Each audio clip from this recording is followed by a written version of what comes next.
Welcome to another episode of Sleep and Relax ASMR.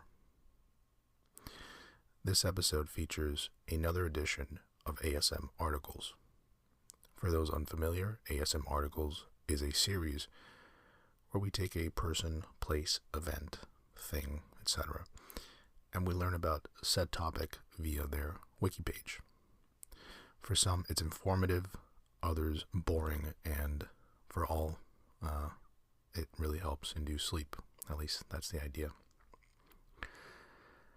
Today's topic of choice are the Kenora Thistles, a quaint Canadian hockey team that competed in the Stanley Cup between 1903 and 1907. So just thought it'd be something interesting to learn about, something that caught my eye the moment I saw the article pop up.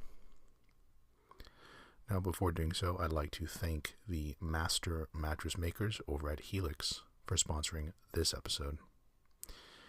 You've heard me express my love for Helix in the past, but allow me to refresh your memory, if I may. Helix, the #1 best overall mattress for 2019 and 2020, according to GQ and Wired magazine, makes customized mattresses for you personally. Maybe you like a soft mattress and you prefer sleeping on your back. Or maybe you prefer a firm mattress and sleeping on your stomach. Well, with Helix, there's a specific mattress for your unique preferences. Helix has a sleep quiz that matches you with your perfect mattress. Just go to helixsleep.com/relax, take their 2-minute sleep quiz, and they'll match you to a customized mattress that will give you the best sleep of your life. I took the sleep quiz and was matched with the Helix Dusk mattress, a medium feel mattress that has been a joy to sleep on for over a year at this point. And after a long day, it's a perfect relief for my body. And anyone that's had a chance to just lay on it marvels at how comfortable it is. It's highly rated and I love it, but Helix also offers a 10-year warranty, or you can try the mattress for 100 nights risk-free. If somehow you don't love your mattress, you can basically pretend it never happened. Helix is offering up to $200 off all mattress orders and 2 free pillows for our listeners at helixsleep.com/relax.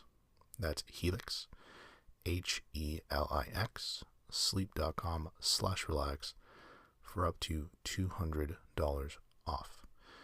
Thank you, Helix, and enjoy that, because that's a great deal that they're offering.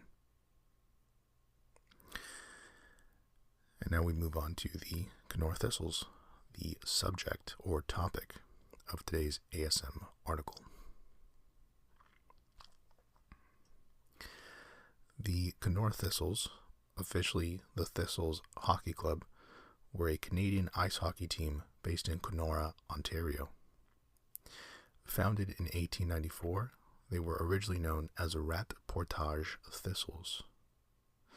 The team competed for the Stanley Cup, the Ice Hockey Championship of Canada, 5 times between 1903 and 1907.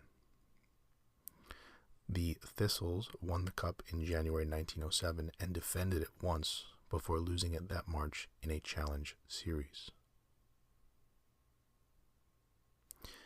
Composed almost entirely of local players, the team comes from the least populated city to have won the Stanley Cup. 9 players, 4 of them homegrown, have been inducted into the Hockey Hall of Fame, and the Stanley Cup champion team was inducted into the Northwestern Ontario Sports Hall of Fame. Though Kenora is in Ontario, the Thistles competed in Manitoba-based leagues throughout their existence, owing to the city's proximity to that province. The team joined the Manitoba Hockey Association, MHA, in 1902, winning the league championship in 3 of their 6 seasons. They were idealized as, quote, a team of hometown boys who used to play shinny together on the streets of Rat Portage, end quote. The Thistles were unable to cope with the advent of professionalism in ice hockey during the early 1900s. This, combined with an economic downturn in 1907, and being unable to sustain their success, the team disbanded in 1908. The name Thistles has been used since for several senior minor and junior Kenora teams. Early years, 1894 to 1902. Town development. In 1836, the Hudson's Bay Company established a factory trading post north of the current city of Kenora. They named it Rat Portage, a translation of the Ojibwe language name for the region, Wazush Onginum, which literally means the road of the country of the muskrat. Around 1850, gold was discovered in the region, and the Canadian Pacific Railway reached it in 1877. A sawmill was established in 1880, and the town was incorporated in 1882, originally within the province of Manitoba. Located near the Manitoba-Ontario provincial border, the region was contested by both provinces until the Judicial Committee of the Privy Council ruled in favor of Ontario in 1884. Its closer proximity to Winnipeg, 210 kilometers or 130 miles away, and the rest of Manitoba meant Rat Portage had closer ties with the west than with the rest of Ontario, where the closest city was Port Arthur, now Thunder Bay, 500 kilometers or 310 miles away.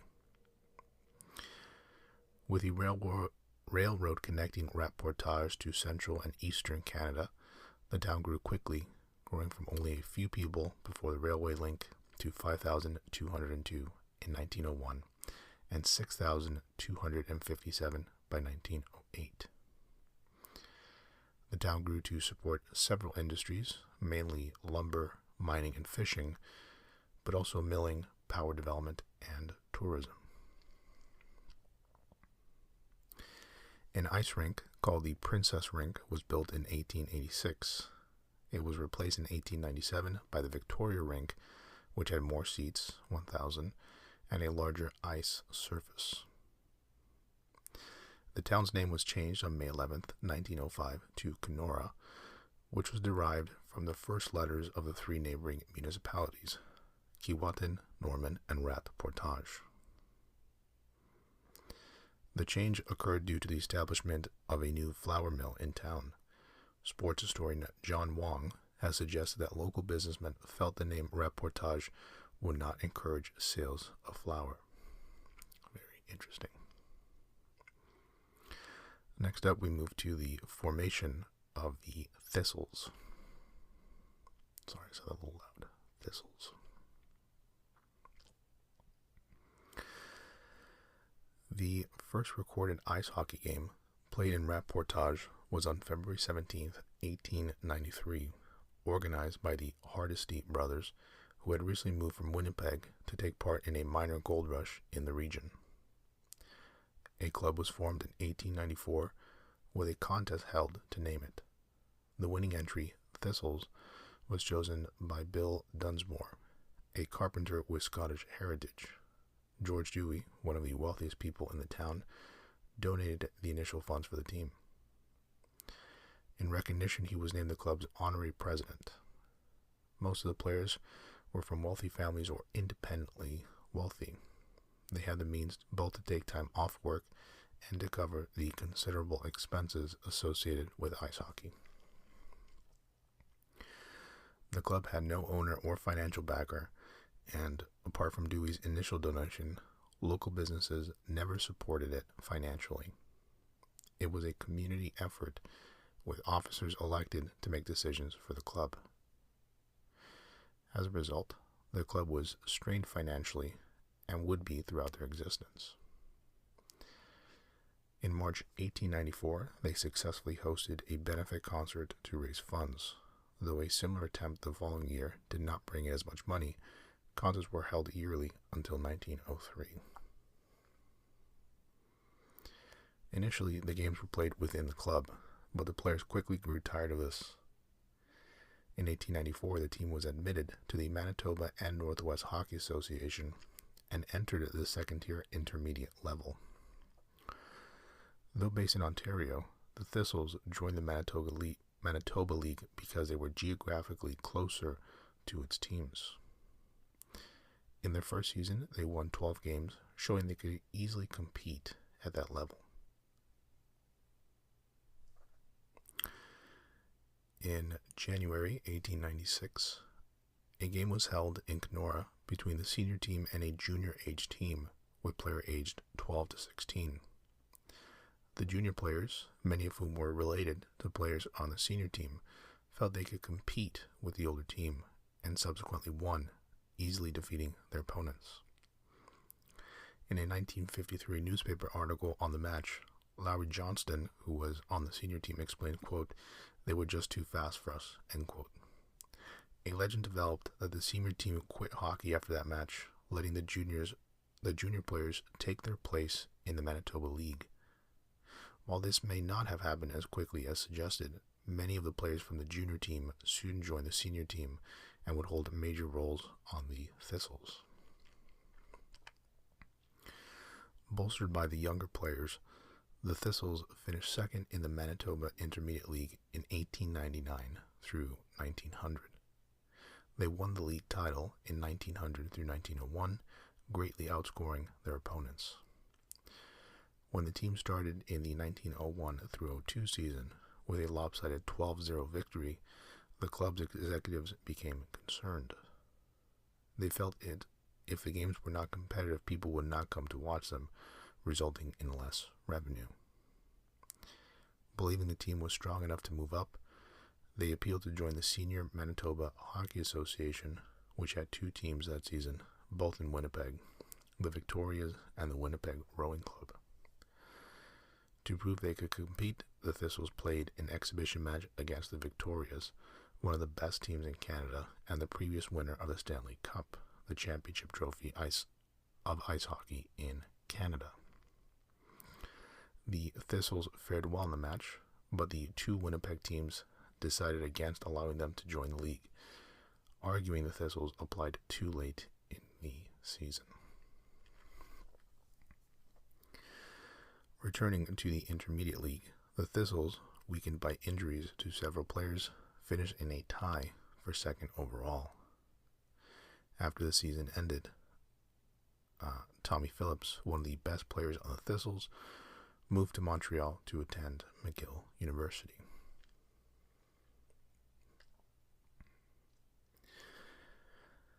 Next up, we have admission to the Manitoba Hockey Association, League Play 1902 through 1905.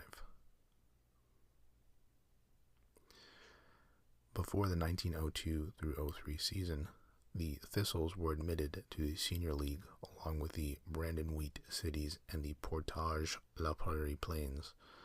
The two Winnipeg teams, still concerned about the distance to Portage, opposed their inclusion and that of Portage La Prairie, stating they would play only against Brandon, the winner of the Intermediate Championship in 1902. Thus, the two Winnipeg clubs left the league before the start of the season and formed their own two-team league, the Western Canada Hockey League. Playing in the new three-team senior league, the Thistles won the championship and were allowed to issue a challenge to the Stanley Cup, held at the time by the Ottawa Hockey Club, also known as the Senators, which is what the NHL team is still called today. For the 1903 through 04 season, the Thistles competed again in the three-team Manitoba League. Prior to the season, the team was invited to join the Western Canada Hockey League, which still had only the two Winnipeg clubs. While they had downplayed the Thistles' importance before, the Winnipeg clubs were impressed by their play during the Stanley Cup Challenge and considered it financially viable to add the team. The Thistles declined the offer and remained in the Manitoba League. Brandon won the league championship and earned a chance to compete in the Cup against Ottawa, who won the series and retained it. Before the 1904 through 05 season, the two Manitoba leagues merged to become the Manitoba Hockey Association. The Thistles were bolstered by the presence of Tommy Phillips, who had returned to visit his dying father, and goaltender Eddie Giroux, the only player not from Reportage. Giroux moved from Ontario with the promise of a job in the lumber industry and for a chance to play ice hockey. The Thistles easily won the league championship and again challenged Ottawa for the Stanley Cup. 1903 Stanley Cup Challenge. Donated in 1892 by Lord Stanley of Preston, the Governor-General of Canada, the Stanley Cup was originally awarded to the top amateur team in Canada, who would then accept challenges from the winners of other leagues. From its inception until 1912, the Cup was nearly always won by teams from Montreal, Winnipeg, and Ottawa. In 1903, Ottawa won the Cup after finishing the season tied for first in the Canadian Amateur Hockey League and the Montreal Victorias, along with the Montreal Victorias. They played a two-game total goal series for the league championship.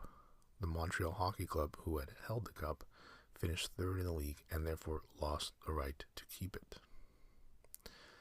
The Thistles traveled to Ottawa for a two-game series to be decided on a total goals scored.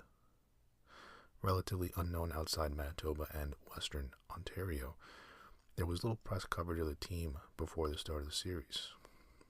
Attendance at the game was rather low, as the series coincided with an opening session of the Canadian Parliament, which was a social affair at the time. Go figure.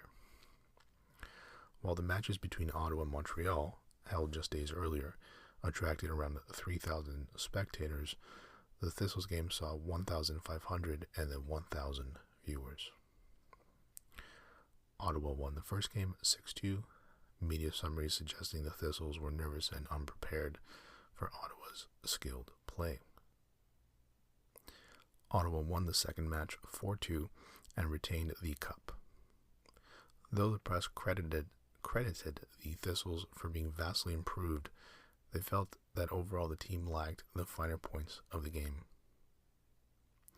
The Thistles had a mixed reaction to their first Stanley Cup challenge.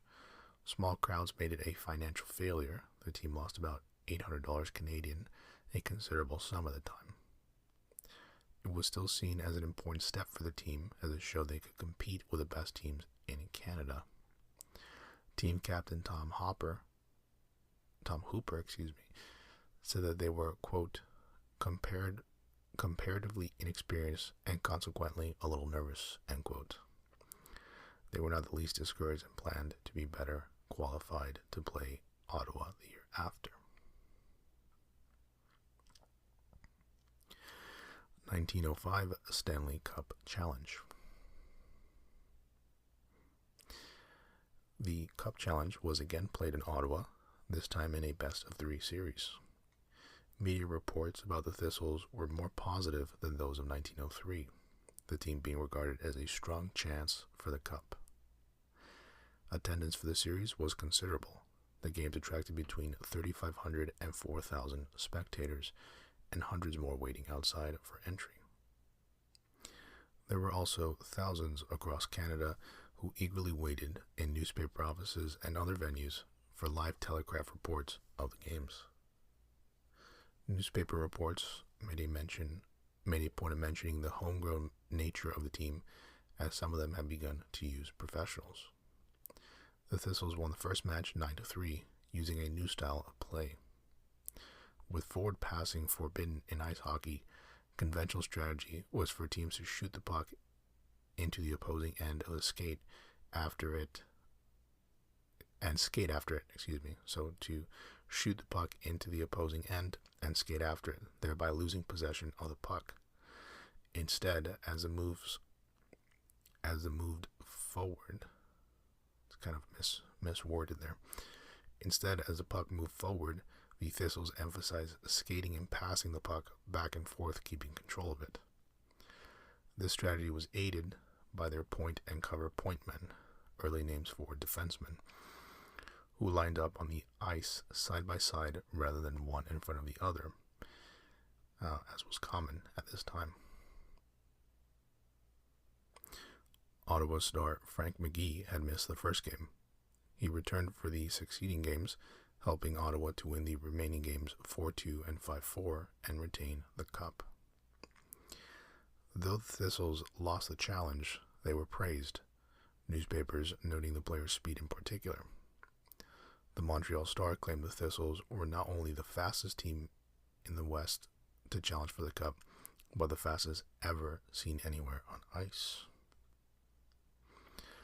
Before heading home after the series, the team played exhibition matches in Montreal and Toronto, attracting thousands of spectators.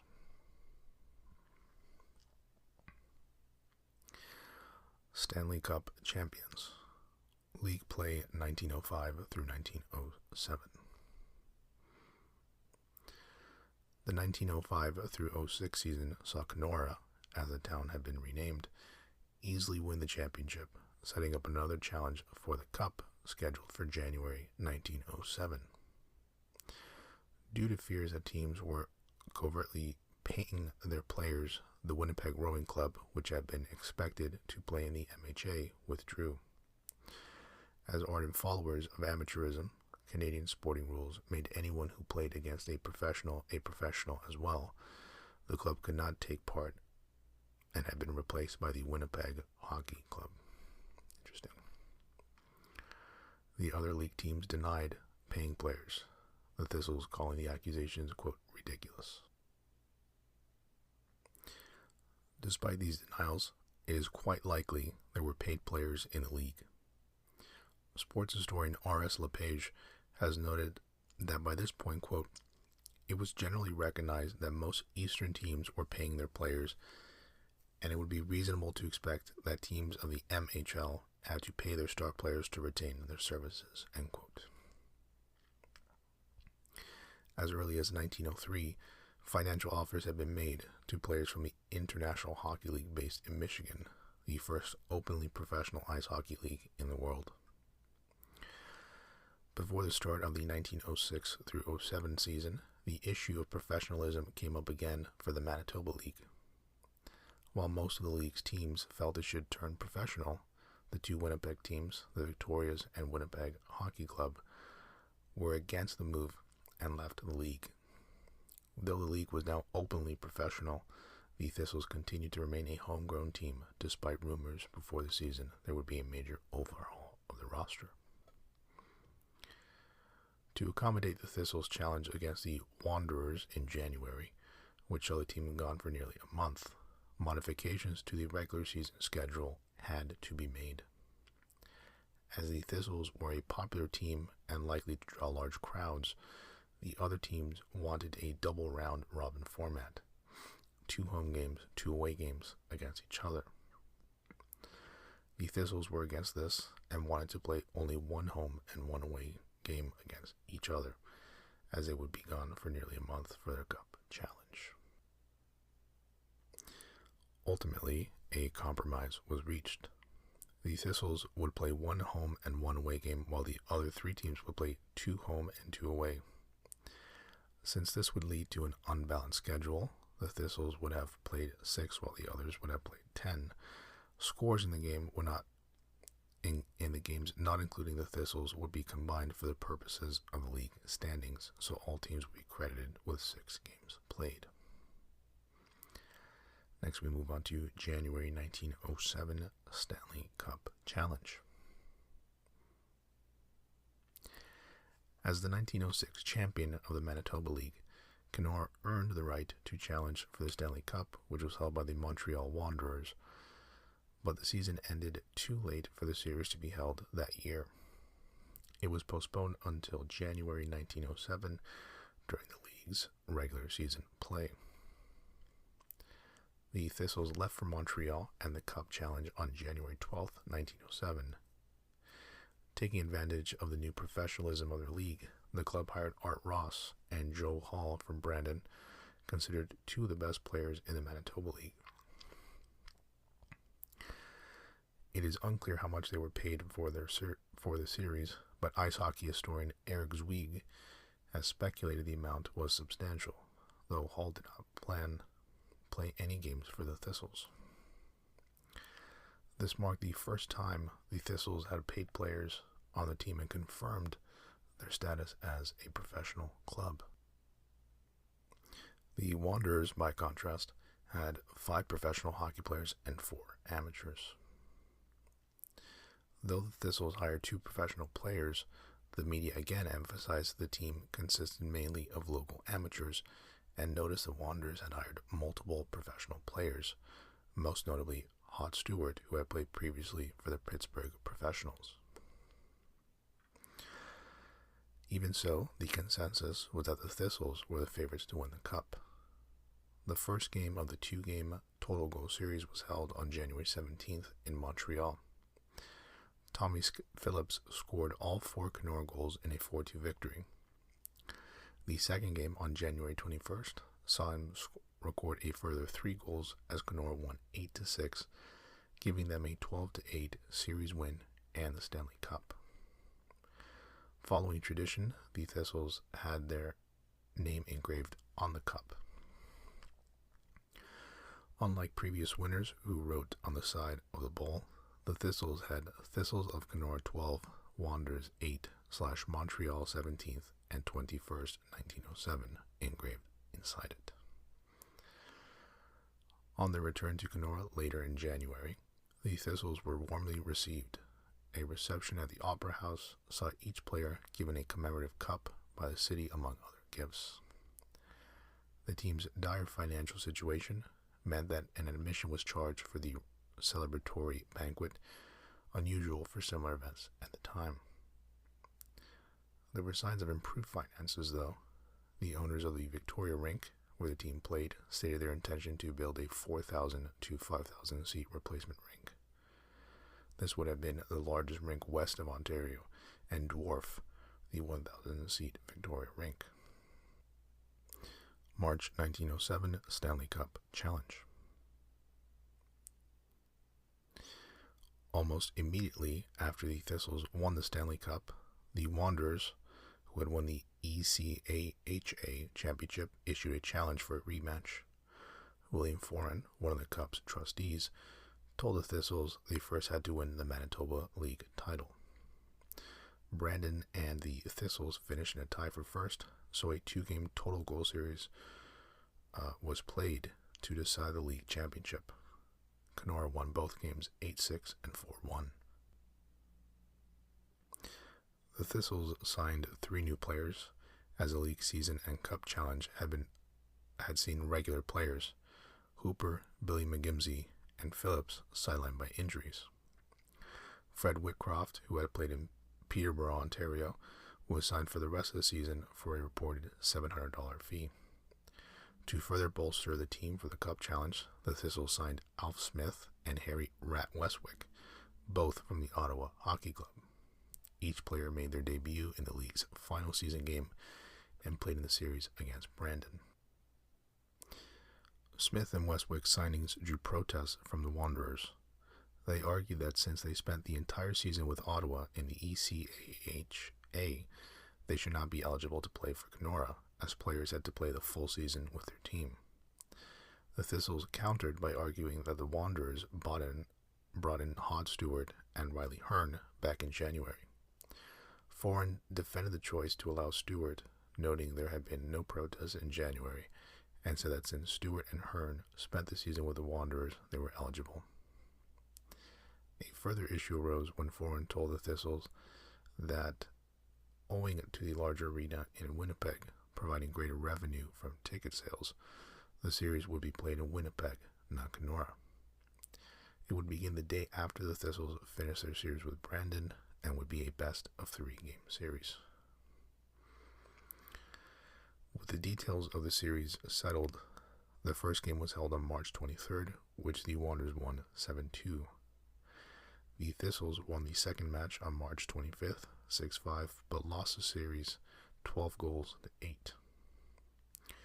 Reports on the Thistles and the media noted how reliant the team was on their 3 imported players, and they could no longer be portrayed as a homegrown team. The Thistles' time as Stanley Cup champions ended after only 2 months. Last section, the demise of the Thistles. After losing the Stanley Cup, there were major changes to the Thistles' composition. Roxy Boudreau, Eddie Giroux, and Billy McGimsey retired before the 1907-08 season, while Tommy Phillips joined the Ottawa Hockey Club after being offered $1,500 for the season. The team brought up 4 junior players, all under 20 years old, and were not expected to be as competitive as earlier versions of the team. This was apparent after the first game of the season, which the Thistles lost 16-1. The club forfeited the next 2 games before withdrawing from the league completely, arguing they could no longer compete at that level. They attempted to join the new Ontario Hockey League, which had teams in Port Arthur and Fort William, but were refused. Instead, the Thistles played exhibition games for the rest of the season before folding. The Thistles were unable to compete with the rising professionalism that was developing in ice hockey. Located in a small town, they were unable to build a large enough rink, let alone attract the crowds to fill it and raise revenue. The promise of a large arena, suggested in the wake of the club's Stanley Cup championship, would have been impossible to realize, since it would have required the entire town to attend games to sell it out. Compounding the issue was a major economic downturn in the region starting as early as 1905, mining in particular seeing a major collapse. This coincided with the establishment of professional ice hockey leagues across Canada. These developments meant that the Thistles had to compete with the multitude of teams for players who were being offered higher salaries. As a result, sport historian John Wong has suggested it was unlikely that the Thistles could compete for top-rated players with clubs in larger cities and remain secure financially. And the actual last section of this wiki page is their legacy. Kenora remains the smallest team to win the Stanley Cup and a major North American professional championship. The Thistles' 2 months as Stanley Cup champions is also the shortest length of time a team has possessed the cup. 4 homegrown Thistles, Cy Griffiths, Tom Hooper, Billy McGimsey, and Tommy Phillips, were later inducted into the Hockey Hall of Fame. LePage has noted that during their existence, the Thistles were romanticized in the press as a team of hometown boys who used to play shinny together on the streets of Portage. That players from the town were responsible for most of the team's success was respected. Further, the players remained active in the community outside hockey. Most took up local jobs, while in the summer several played other sports, particularly rowing. Griffiths competed in the 1905 Royal Canadian Henley Regatta and baseball. The team also helped promote Kenora to a wider audience. As a booming town at the turn of the century, town officials were excited by the publicity the Thistles' success brought. Sports historian Stacey L. Lorenz has noted that, quote, although Kenora's experience of professional hockey was brief, the Thistles' early 20th century Stanley Cup challenges illustrated some of the key issues surrounding community identity, town promotion, and the amateur professional controversy in that period, end quote. Since the original team's demise in late 1907, the nickname Thistles has been used for many ice hockey clubs in Kenora, including the town's amateur, junior, and senior level men's teams.